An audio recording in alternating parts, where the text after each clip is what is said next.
اللهم صل وسلم وبارك على سيدنا محمد أفضل الخلق وعلى آله وأصحابه أجمعين.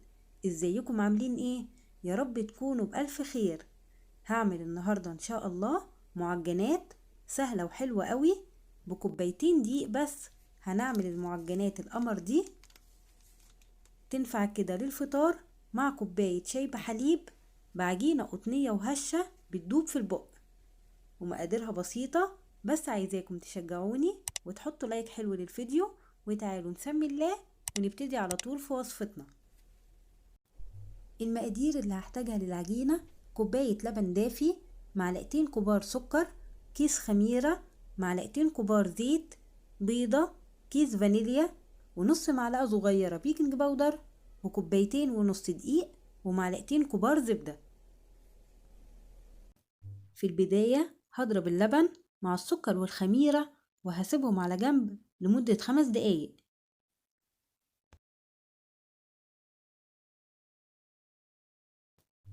وبعدين هضيف معلقتين كبار زيت وبيضة وكيس فانيليا، هيدي للعجينة طعم حلو قوي، وهضربهم مع بعض كويس جدا.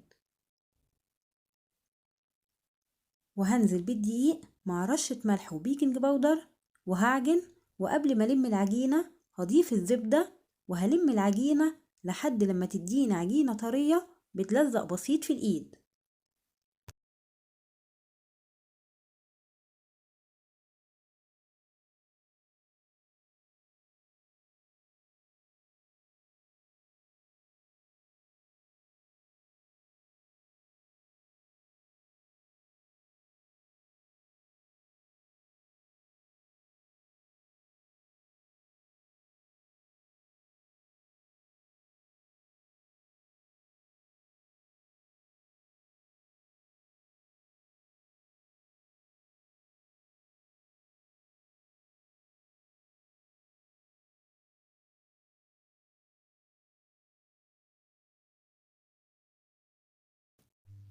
وهحطها بعد كده في بولة مدهونة بالزيت وهسيبها لحد لما تخمر ويتضاعف حجمها.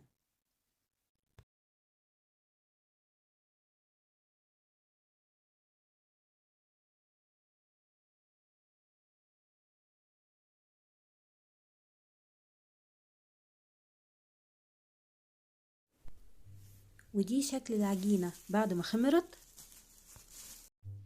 ههبط العجينة أخرج منها الهواء بالشكل ده،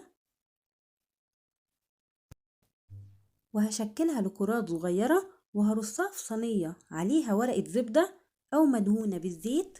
ممكن تسيبيها سادة وممكن تحشيها جبنة لو انت عايزاها بحشوة مالحة. أهم حاجة تسيبي فراغ بين كل واحدة والتانية، وهسيبها ترتاح مرة تانية لمدة نص ساعة. هدهن وش الفطاير بصفار بيضة عليه معلقة كبيرة لبن وربع معلقة صغيرة قهوة سريعة الذوبان.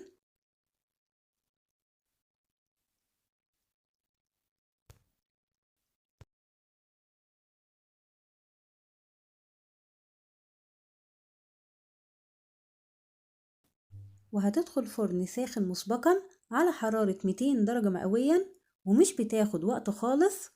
أول ما تاخد لون من تحت شغلي الشواية تاخد اللون المحمر الحلو بتاع المخبوزات.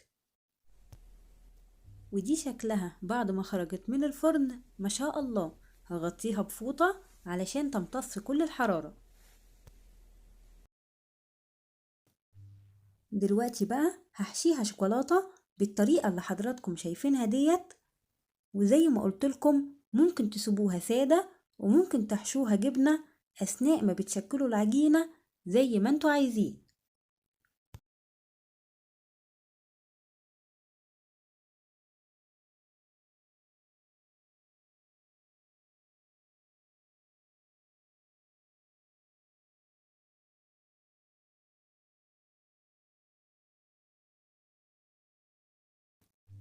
شايفين الجمال؟ حاجة كده روعة بجد، خفيفة وهشة والحشوة جواها في منتهى الجمال. فعلا لازم تجربوها، هتعجبكم بإذن الله.